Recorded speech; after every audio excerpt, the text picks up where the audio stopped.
teman-teman yang ada di rumah boleh percaya boleh enggak, dalam 3 bulan batik keris pendapatannya nol. Bener-bener nol.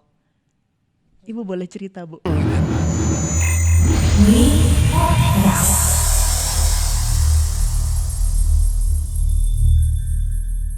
Anda sedang menyimak Mi Podcast persembahan dari Meta FM. Kalau tadi di awal kita sudah sempat berjalan-jalan di sebuah ruangan yang sangat-sangat istimewa.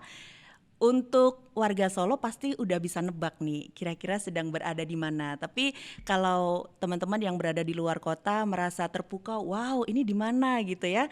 Saya ingin memperkenalkan bahwa tempat ini adalah sebuah bangunan yang sangat-sangat bersejarah, ceritanya panjang sekali dan sangat-sangat menarik sekali.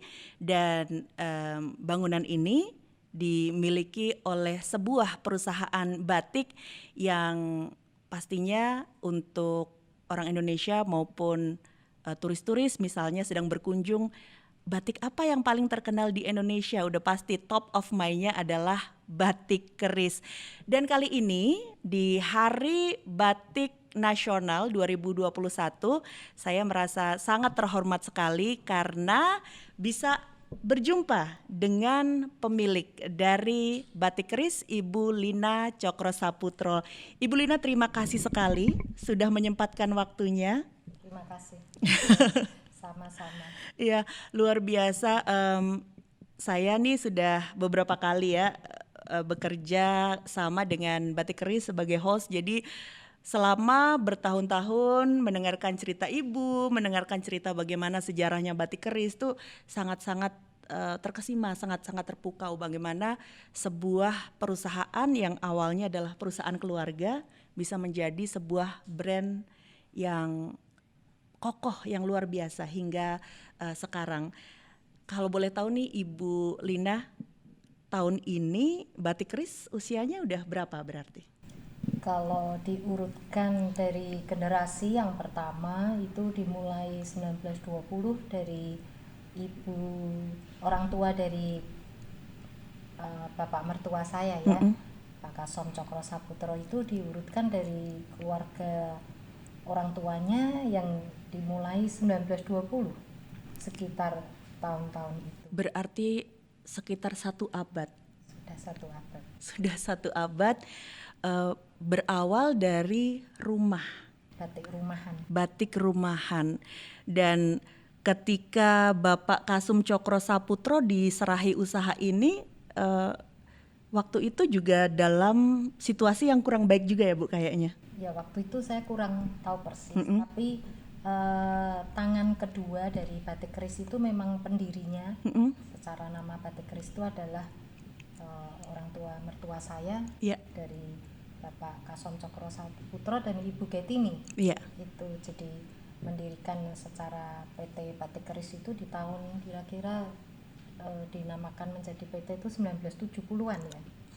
Berkembangnya itu, lalu dari tangan Pak Cokro sendiri batik secara batik keris itu diikut sertakan dalam berbagai acara ya, misalnya seperti yang acara besar yang ada foto-fotonya bisa saya lihat ya. Di tahun 1970-an itu Pak Cokro selalu ikut ajang festival internasional, salah satunya batik keris buatan di tahun 70-an, batik cap itu dibawa ke Paris waktu itu, ke Paris, ke Jepang, ikut pameran di sana, festival internasional gitu. Jadi sebenarnya Bapak Kasum ini sangat-sangat visioner.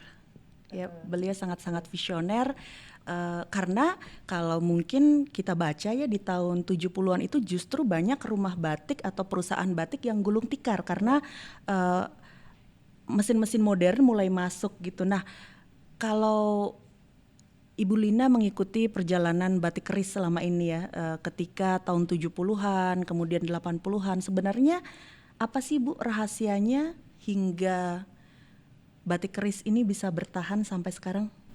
Ya kalau saya lihat dari suami saya ya, mestinya suami saya almarhum Handianto Cokro Saputro, memang batik keris itu perjuangannya tidak pendek, perjuangannya panjang. Jadi di dalam terus kita tuh bisa mengikuti perkembangan sampai sekarang itu ya tidak lain harus berinovasi, Iya. terus berkembang, menggali terus yang namanya budaya batik. Lalu dari batik dikembangkan menjadi ini kerajinan dengan pengrajin-pengrajin binaan, lalu mengembangkan ke saat ini, mengembangkan bahkan ke keris kafe yang menyediakan semuanya serba yang khas Indonesia. Begitu. Itu jadi salah satunya kenapa berkembang ya saya kira mengikuti tren kondisi saat itu supaya batik itu tidak menjadi ketinggalan. Iya. Terus berinovasi seperti sikon yang ada. Saya sering kali mendengarkan bagaimana cerita Bapak Handianto Cokrosaputra almarhum membesarkan batik keris dari ibu, kemudian dari para pegawai batik keris juga yang sangat-sangat setia, banyak yang bekerja sudah puluhan tahun ya Bu ya. Bapak Handianto meninggalkan legasi yang luar biasa untuk batik keris. Kalau boleh diceritakan Ibu, apa sih legasi yang tidak bisa Ibu lupakan, tidak bisa dilupakan oleh para pegawai batik keris? Jadi dalam bekerja tentu aja Pak Handianto tuh punya visi misi, terutama dalam dia memegang batik keris tuh memang pernah mengatakan bagaimana cara saya mencintai Indonesia itu dengan mengembangkan budaya itu sendiri, yang kebetulan memang dalam keluarga dia memang dari kecil sudah mencintai batik. Jadi melihat motif batik itu, melihat semua apa yang dilakukan itu adalah seni budaya yang terus digali, diinovasi, itu tidak akan pernah habis. Lalu memang kerjanya Pak Handianto tuh punya 10 doktrin kerja ya, itu semua tahu. 10 doktrin kerja, ini sepertinya untuk anak-anak muda harus tahu ya, 10 doktrin kerja. Kenapa begitu? Karena kalau ingin sebuah kerja keras itu bertahan hingga generasi ke generasi, mungkin ada beberapa yang bisa Ibu share untuk pemirsa yang sedang menyimak saat ini. Ya misalnya ya di antara doktrin itu, kalau kita ngatakan doktrin tapi itu sebenarnya sebuah cara kerja pemikiran yang bisa membuat pekerjaan itu terus berkesinambungan. Salah satunya adalah yang Bapak selalu sarankan, adanya ketuhanan. Jadi di dalam bekerja itu kita semuanya, karena kalau saya ngomong karena berkat ya, tapi cara bagaimana memperlakukan berkat itu nomor 2 adalah kejujuran.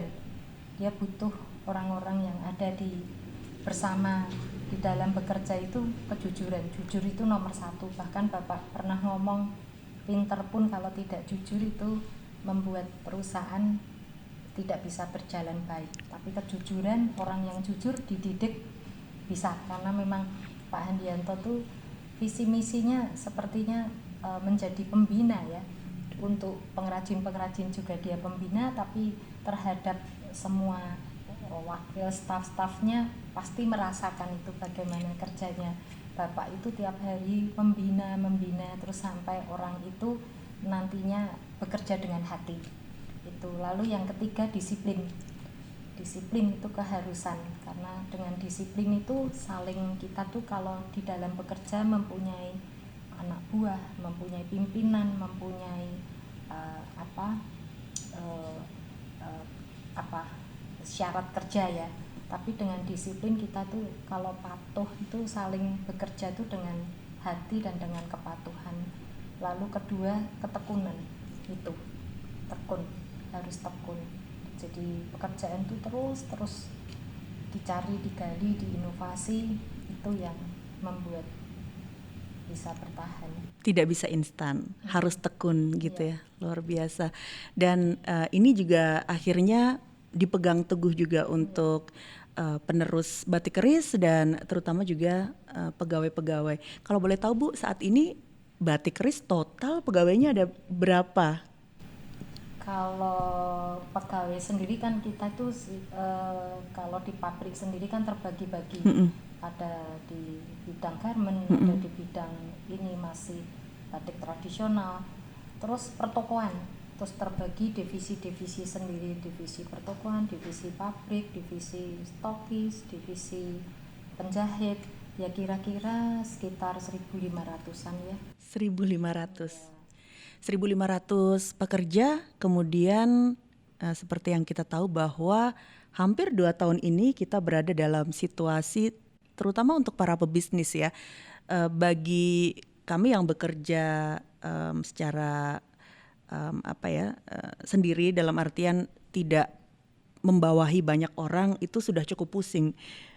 Saya nggak membayangkan ibu harus memikirkan 1.500 orang juga di saat situasi bisnis juga challenging gitu. Bagaimana Ibu Lina menghadapi ini semua? Karena saya yakin kita sempat ngobrol bahwa di beberapa era, di beberapa generasi batik keris itu mengalami beberapa masalah atau beberapa friksi gitu ya. Di saat ini pandemi, masalahnya beda, penanganannya juga sangat-sangat berbeda. Apa yang Ibu lakukan ketika pandemi muncul? Karena sempat nggak jualan 3 bulan ya. Betul. Jadi untuk teman-teman yang ada di rumah, boleh percaya boleh enggak, dalam 3 bulan batik keris pendapatannya nol. Benar-benar nol. Ibu boleh cerita, Bu? Justru itu, masa-masa pandemi itu dimulai waktu itu di Indonesia masuk meledak itu di bulan Maret 2020. Wah, memang situasi kondisi itu tidak terbayangkan. Sampai sekarang ini itu tidak terbayangkan. Pada waktu awal mula terjadi kejadian ini, kita tuh semua berpikirnya bahwa ini nanti paling 2 bulan, 3 bulan, 4 bulan. Akhirnya terus itu berlangsung dan luar biasa, dampaknya luar biasa. Demikian juga batik keris, dampaknya luar biasa. PPKM pertama itu kita terkena dampak, seluruh pertokoan tuh tutup selama 3 bulan. Jadi kan itu tutup di seluruh Indonesia. Seluruh Indonesia harus tutup 3 bulan. Nah disitulah pusingnya seperti apa itu, memikirkan karena cara apa lagi, seperti apa yang harus kita lakukan, karena benar-benar di situ omset kita nol. Sebabnya apa? Karena toko-toko kita semua tuh ada di dalam mall dan ada di dalam bandara, Airport ya. Jadi yang paling parah itu memang ya airport. Sampai kemarin tuh cara kita berpromosi itu juga buka toko-toko di airport itu, cara kita berpromosi dengan internasional itu sama sekali jadi kacau balau. Toko pun yang ada di mall juga kacau balau. Berlangsungnya waktu kita menunggu ternyata gak selesai sampai sekarang. Jadi mau tidak mau inovasi yang harus kita rubah, kita kembangkan ya harus mengikuti sikon. Jadi saya pernah menyampaikan kepada semua staf saya bahwa kapal kita sudah ada di tengah, tidak mungkin kita akan kembali. Kapal ada di tengah, terjadi badai, gelombang, ya kita nomor 1 harus tetap jiwa semangat kita harus dikembangkan seperti layar dikembangkan sambil terus berusaha, pasti ada jalan di situ. Akhirnya setelah beberapa saat, batik keris sekarang harus berinovasi dengan digitalisasi, penjualan melalui online. Tetapi berusaha melalui penjualan online itu juga tidak mudah, karena kita memang pemasukannya kemarin tuh semua dari pertokoan. Dari kalau boleh katakan barang-barang kerajinan kita itu 50% hampir dikonsumsi oleh turis di Indonesia juga sekarang nggak ada yang masuk. Nah di situ kita memang ini baru bekerja keras untuk itu, sambil terus kita pembinaan kepada terus terang karyawan dan staf semua ya. Istilahnya saya tuh kalau menyampaikan kepada mereka, kita nih di dalam mengalami gelombang badai seperti turbulen. Kalau saya ngomong kita naik pesawat, kita sedang terbang, lalu kita masuk di badai turbulen ya. Di atas kita nggak bisa kemana-mana juga. Jadi ya harus mengalami turbulen itu, lalu semua harus melakukan sesuatu yang yang berbeda. Cara kerja kita sekarang ini sedang kita buatkan sebuah sistem bagaimana kita harus digitalisasi tadi online. Ini sedang berjuang ke sana sehingga kita harus mau mengikuti masuk ke marketplace yang kita mulai berhubungan bersinergi dengan berbagai penjualan online. Begitu. Terus sistem kerja kita juga yang kemarinnya sebagai pusat itu di Solo, kantor dari pemasaran, dari distribusi barang, dari staff-staff yang manajemen itu ada di Solo, yang biasanya 1 bulan sekali pasti kita keliling ke kota-kota untuk pengawasan, akhirnya semua juga lewat digitalisasi via Zoom. Ada kesulitan tapi ada kesulitan yang juga tidak bisa dihindarkan, tapi itu terus gimana caranya pendekatan terus. Betul. Harus terbiasa dengan cara kerja begini. Karena mungkin untuk batik keris salah satu masalah terbesar yang dihadapi mungkin waktu itu saat perang gitu ya. Kemudian saat ini kita juga sedang berperang, kita tidak bisa pindah kemana-mana, jadi adaptasi itu harus terus dilakukan oleh batik keris. Kalau untuk pegawai, kemudian untuk staff, sempat kesulitan nggak sih Bu untuk beradaptasi dengan ini semua? Jelas kesulitan, karena waktu itu pertama kali yang harus kita ambil adalah dengan penutupan terpaksa penutupan toko-toko di bandara, karena memang tidak ada penumpang istilahnya. Betul. Jadi toko di situ kesulitan juga menyesuaikan dengan peraturan-peraturan yang ada, sehingga setelah masa kontrak selesai kita tidak bisa memperpanjang. Itu keputusan berat sebenarnya. Karena hingga sekarang sampai sekarang kita tidak perpanjang kontraknya. Hampir sekarang seluruh pertokoan batik keris di bandara tutup. Itu sebenarnya sangat berat ya pasti. Iya, sangat berat sekali, karena waktu itu untuk mendapatkan toko di airport juga nggak gampang. Sekarang juga harus lepas, dan satu persatu yang toko-toko ada di mall juga menyesuaikan dengan aturan-aturan yang ada. Mall sendiri juga tidak bisa mendatangkan pengunjung 100% seperti normal. Pengunjungnya sekarang mall tuh hanya 30%, 40%. Karena adanya aturan-aturan peduli lindungi, terus aturan jam tutup toko. Ya, banyak hal yang mempengaruhi itu. Padahal ketika banyak orang yang bertanya-tanya kenapa batik keris bisa besar sekali, saya rasa salah satu alasannya adalah ketika berani berinovasi untuk membuka toko di airport. Ketika ada turis datang, ketika ada wisatawan atau pengunjung datang, yang dilihat pertama adalah batik keris, semacam representasi inilah Indonesia. Ketika batik keris membuat toko-toko di bandara hampir di seluruh Indonesia ya Bu ya, ini di masa Bapak Handianto berarti ya? Apa visi beliau saat itu? Ya, ingin memperlihatkan bahwa Indonesia tuh ini melalui budaya batik, melalui kerajinan yang dibina oleh batik keris, di situ mempertunjukkan bahwa batik itu budaya Indonesia. Sehingga Indonesia dengan melihat batik keris kepinginnya menjadi pusat kerajinan Nusantara. Betul, karena kan di batik keris sendiri untuk di galerinya, untuk teman-teman yang pernah berbelanja itu tidak hanya melihat batik-batik buatan dari batik keris sendiri, tapi kalau kita lihat ada banyak handicraft, kemudian ada banyak cindera mata, dan ternyata itu bukan buatan dari batik keris sendiri, tetapi dari pengrajin-pengrajin. Bagaimana kerjasamanya batik keris dengan pengrajin di masa sekarang ini? Karena Ibu pernah waktu itu cerita bahwa sistemnya bukan beli putus ya kayaknya. Sistemnya kalau dulu sebelum terjadi pandemi ya, ini cerita yang waktu itu dan waktu sekarang. Dulu sistemnya kita memang memberikan pembinaan.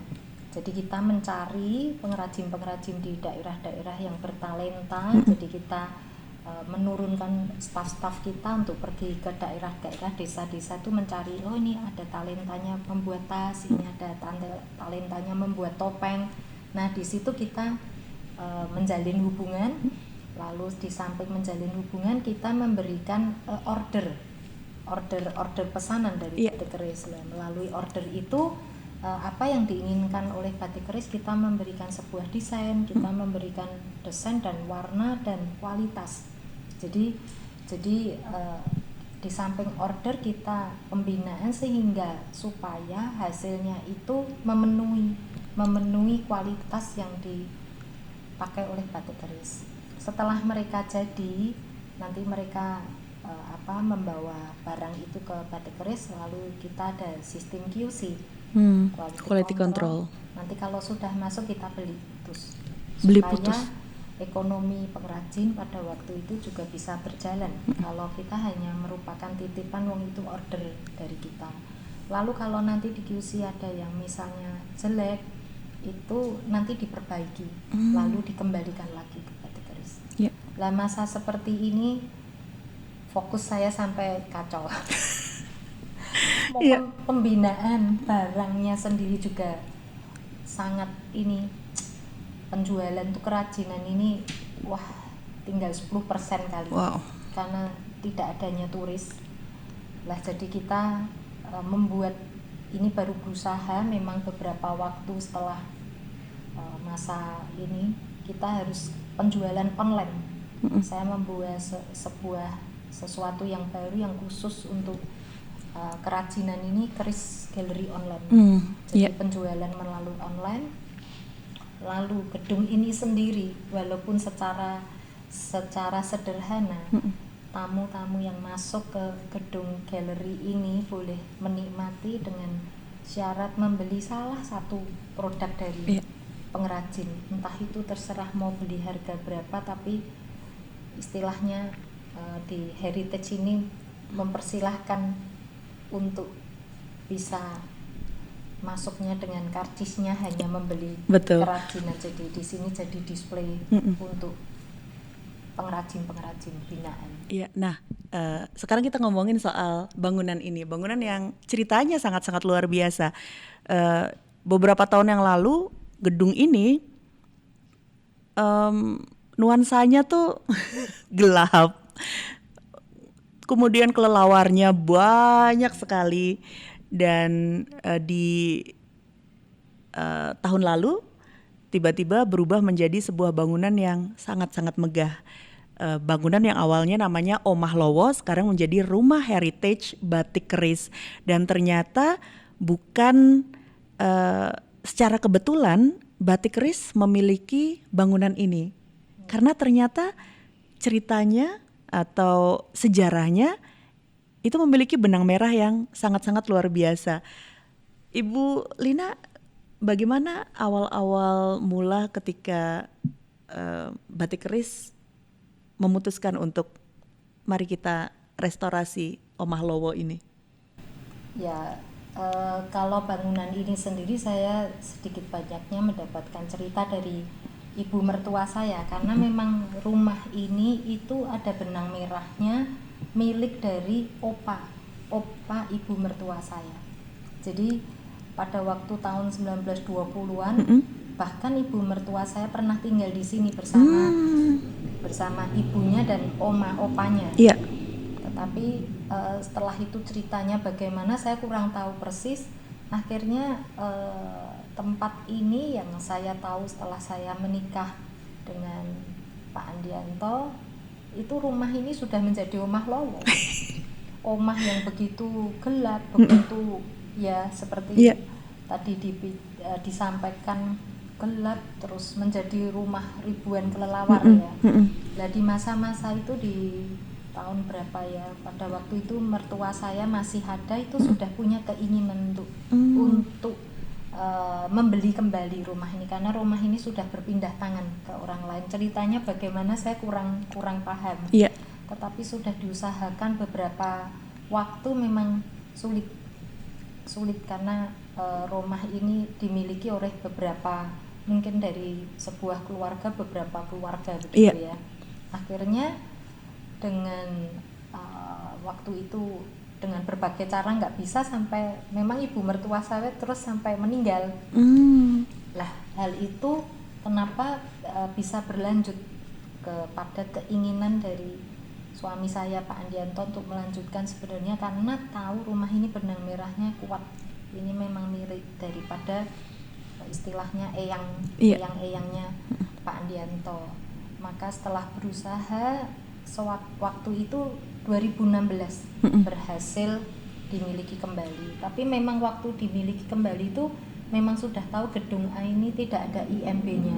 Jadi sulit mencari IMB. Akhirnya memang karena anugerah saya dibantu oleh beberapa teman-teman untuk mendapatkan ini, terutama waktu itu saya ingat Pak Paulus dan Bu Julia itu yang memberikan kepada saya ini bagaimana cara untuk mendapatkan IMB ini. Nomor satu memang menghubungi sejarawan. Jadi sejarawan waktu itu memakai dari timnya Pak Paulus, dari, kalau setahu saya waktu itu dari Gajah Mada Universitas. Terus dikerjakan beberapa bulan waktu itu. Jadi dicari ceritanya, dicari sejarahnya, dicari keaslian rumah ini. Memang bagaimana memang benang merahnya memang punya eyang-eyang dari Pak Andianto. Akhirnya pada waktu itu kita bisa mendapatkan IMB. Iya. Dan gedung ini adalah sebenarnya cagar budaya A. Cagar budaya A. Iya. Jadi untuk restorasinya juga tidak boleh diubah sama sekali. Iya. Kecuali yang memang udah jebol. Waktu ini yang parah adalah ini plafonnya itu nggak ada yang utuh, tapi yang luar biasa blandar-blandarnya, kayu-kayunya karena kayu kuno memang gede-gede utuh. Cuman semua kena kotoran kelelawar 50 tahun. 50 tahun. Jadi lantai yang ada sekarang ini dari seluruh rumah ini itu mendapatkannya sampai diproses 1,5 tahun. 1,5 tahun baru kelihatan polanya. Wow. 50 tahun kena kotoran kelelawar, jadi sudah berbentuk seperti semen ya, kayak di semen keras itu. Betul. Tapi ada ininya, untungnya. Kalau itu tidak tertutup oleh kotoran kelelawar, mungkin ini udah hancur ini. Iya. Tapi ini masih utuh bagus semua karena ya itu tertutup. Bahkan kayu-kayunya juga tertutup kan dengan kotoran kelelawar. Jadi justru malah waktu dibersihkan kayunya malah menjadi punya warna sendiri, mengkilap. Iya. Berapa lama Bu restorasi Omah Lowo ini? Jadi waktu itu dimulai kan 2016. Kelelawarnya tuh ribuan ada ini di seluruh bangunan ini. Ribuan itu, kalau pukul 5:30 itu malah jadi lautan kelelawar, itu orang Solo tahu semua ya. Nah itu dimulainya harus bagaimana mengeluarkan kelelawar ini. Lalu kita tanya kepada ahlinya, dia ngomong bahwa bulan Juni Juli itu kelelawar selalu ngungsi, bermigrasi. Iya, tidak tahu kemana. Tapi sewaktu ngungsi itu satu kelelawar pun tidak ada di tempat ini. Nah pada waktu dia ngungsi, kita mulai buka genteng-genteng kita, pembersihan tempat ini. Lalu 1 bulan kemudian memang kelelawar itu kembali, tapi rumah ini sudah saya jaring. Jadi satu rumah ini saya tutupin jaring. Kelelawarnya ya pergi, nggak bisa masuk ke tempat ini, cari kos-kosan lain. Nah, karena itu kita bisa selama itu melanjutkan pembangunan yang ada di dalam ini, restorasi. Jadi yang direstorasi kalau tembok-temboknya masih kokoh. Terus itu kalau bisa dilihat ram-ramnya itu juga masih asli. Jadi kita hanya membersihkan keseluruhan itu memang kena kotoran kelelawar. Dan itu yang memang agak sulit. Itu sulit karena kotorannya, pembersihannya hanya membersihkan kotoran itu 1,5 tahun. 1,5 tahun, luar biasa. Iya, dan kemudian ketika rumah Heritage Batik Keris ini berdiri, Ibu juga memutuskan bahwa ini bisa dikunjungi untuk umum, tentunya karena ada galeri di depan untuk penjualan, tapi alasan lainnya ada Bu untuk membuka misalnya ruang Liberty ini bisa dikunjungi masyarakat umum gitu. memang pada waktu itu suami saya membeli rumah ini memang satu untuk pelestarian gedung itu sendiri. Seperti suami saya mendapatkan ini seperti pelestarian batik. Iya. Kalau secara batik dia pelestarian batik sampai saat ini masih ada itu pabrikannya itu nyanting, ngecap 10 kali proses ada. Demikian juga rumah ini. Rumah ini bentuk daripada pelestarian bangunan yang menceritakan ada benang merahnya dengan batik keris. Lalu keinginan Pak Andianto cita-citanya juga membuat menyatukan antara pelestarian gedung dan pelestarian batik itu sendiri sebagai budaya dan menjadi display dari hasil pengrajin binaan. Makanya sampai gedung B itu dipakai sebagai sebuah galeri. Itu memang keinginan Pak Andianto ke sana. Jadi value-nya batik dan gedung ini umurnya hampir sama. Hampir sama, betul. Gitu. Lalu galeri ini khusus memang dibuka untuk umum supaya masyarakat bisa menikmati. Pada waktu itu, pada masanya itu Kota Solo tuh ada sebuah bangunan yang indah. Kalau indah tuh dinikmatin sendiri sayangnya. Biarlah itu dinikmati seluruh yang mengagumi pelestarian ini. Begitu aja. Iya. Nah, biasanya di tiap tahun ya Batik Keris ketika Hari Batik tuh selalu banyak kegiatan-kegiatan yang bisa dinikmati oleh umum. Cuman karena sekarang kita sedang berada di pandemi, ternyata Batik Keris tidak berhenti nih inovasinya. Ketika tidak bisa membuat kegiatan di luar, Batik Keris bekerja sama dengan Pos Indonesia. Boleh diceritakan Bu, untuk Hari Batik Nasional di tahun 2021, apa yang dilakukan Batik Keris? Ya, biasanya setiap Hari Batik mesti kita mengadakan acara ya. Betul. Terakhir malah di tahun 2020 itu sebagai pembukaan dari galeri. Saya masih ingat tuh, walaupun itu pandemi baru awal, saya ngadakan kecil-kecilan di sini dengan tamu yang terbatas. Tapi tahun ini memang benar-benar nggak bisa. Lalu terus kita mencari suatu terobosan bagaimana ya ini cara untuk mengingatkan kepada customer loyal Batik Keris seluruh Indonesia bahwa ini loh tanggal 2 Oktober itu ada Hari Batik, Hari Budaya Indonesia yang perlu diangkat. Nah kebetulan Batik Keris itu bertemu dengan Pos Indonesia nih ceritanya. Jadi kita mengadakan sinergi bagaimana kita bersama-sama mengangkat Hari Batik dengan cara saya diberikan oleh Pos Indonesia ya sesuatu banget ini, value banget, dibuatkan sebuah itu prangko seri khusus Batik Keris, pakai logo Batik Keris, lalu di prangkonya itu sendiri ada tertulis Hari Batik 2021 di Batik Nasional. Lalu kita mengirimkan kepada seluruh customer berupa gift masker batik dan berupa kartu ucapan selamat Hari Batik Nasional. Lalu kita memakai logo kita bersama Batik Keris bersama Pos Indonesia, dan pengiriman kita memang semua dari memakai Pos Indonesia. Jadi malah di sini saya juga menyampaikan bahwa Pos Indonesia tuh bisa loh sekarang juga berkembang, juga memiliki yang Pos Indonesia Express, Pos Indonesia apa aja dia bisa untuk pengiriman yang berupa pengiriman barang-barang kecil sampai barang-barang yang gede, sampai itu bisa Pos Indonesia. Ini menggembirakan juga. Betul. Jadi saya senang sekali dengan program ini didukung oleh Pos Indonesia. Untuk para kolektor batik nih ya atau kolektor perangko ya, filateli gitu, wah ada seri khusus ternyata gitu. Apa yang Ibu Lina bayangkan dengan situasi saat ini, apa yang membuat Ibu tetap optimis untuk Batik Keris? Ya, saat ini saya sudah menyampaikan tadi, apapun yang terjadi kita harus semangat, gak boleh berhenti. Seperti orang naik sepedanya sedang mengalami sesuatu trouble, kita sebagai penunggangnya harus menjaga keseimbangannya, jangan turun. Jadi usaha ini karena saya berpikirnya sudah Batik Keris berjalan 1 abad lamanya dengan segala rintangan yang ada, bisa ya kita sekarang harus mengembangkan layar. Ternyata pemikiran saya memang saatnya dunia bahkan Indonesia itu berkembang harus ke digitalisasi. Yang ini sedang kita usahakan, dan saya bersyukur kalau Tuhan itu memberikan kepada saya yang mendukung, jadi mendapatkan dukungan dari berbagai pihak, sehingga itu yang membuat saya semangat, juga dukungan dari semua staff, dari Batik Keris, pimpinan itu memberikan dukungan semangat kerjanya. Jadi harus tetap semangat, tetap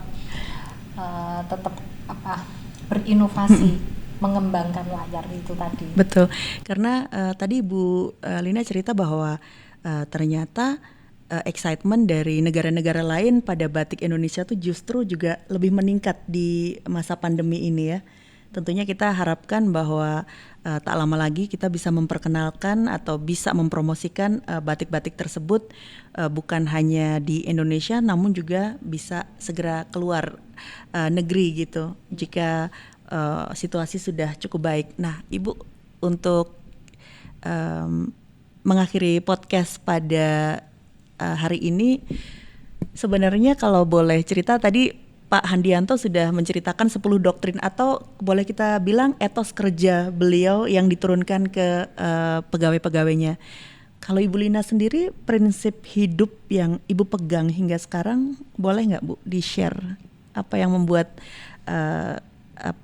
Ibu menjadi ibu ya, Ibu Lina yang sekarang ini, prinsip yang Ibu pegang betul gitu? Ya, pada waktu Pak Andianto itu harus dipanggil Tuhan ya, itu memang pada awalnya saya berat rasanya, tapi di bulan-bulan berikutnya saya memang memberikan semangat sendiri dari diri saya. Memang saya harus melanjutkan cita-cita Pak Andianto, karena Pak Andianto pekerja keras dan punya cita-cita. Jadi dengan saya melanjutkan cita-cita tuh ada sesuatu tersendiri di dalam hati saya, sehingga saya mencintai juga batik keris seperti Bapak mencintai pekerjaannya. Dan yang kedua, memang saya memang berserah tapi tidak menyerah dalam bekerja dan berdoa. Itu saya bisa memiliki semangat untuk terus melakukan ini batik keris. Ya puji Tuhan diberi sahabat-sahabat yang bisa mendukung, salah satunya dengan berkolaborasi dengan itu Mas Pondra dari Mangkunegaran. Saya bisa berkolaborasi dengan Jongko Raharjo, sahabat saya, dan yang baru-baru ini saya berkolaborasi dengan desainer Solo, Rory Wardana, membuat inovasi-inovasi baru gitu. Dan mudah-mudahan ini terus bisa meningkatkan kecintaan bukan hanya Ibu Lina batik keris dan desainer-desainer yang terlibat, tetapi juga kecintaan dari masyarakat Indonesia supaya tetap bisa mempertahankan, tetap bisa mencintai batik itu sendiri. Karena bagaimana kita bisa menghargai karya-karya batik yang begitu luar biasa, sebuah sejarah ratusan tahun, jika kita tidak nguri-uri, istilahnya seperti itu ya. Mudah-mudahan bukan hanya dari pecinta batik saja ya, tapi juga dari seluruh masyarakat, terutama generasi muda gitu. Makanya koleksinya batik keris bisa mengakomodir semua usia, semua body size, lengkap di batik keris.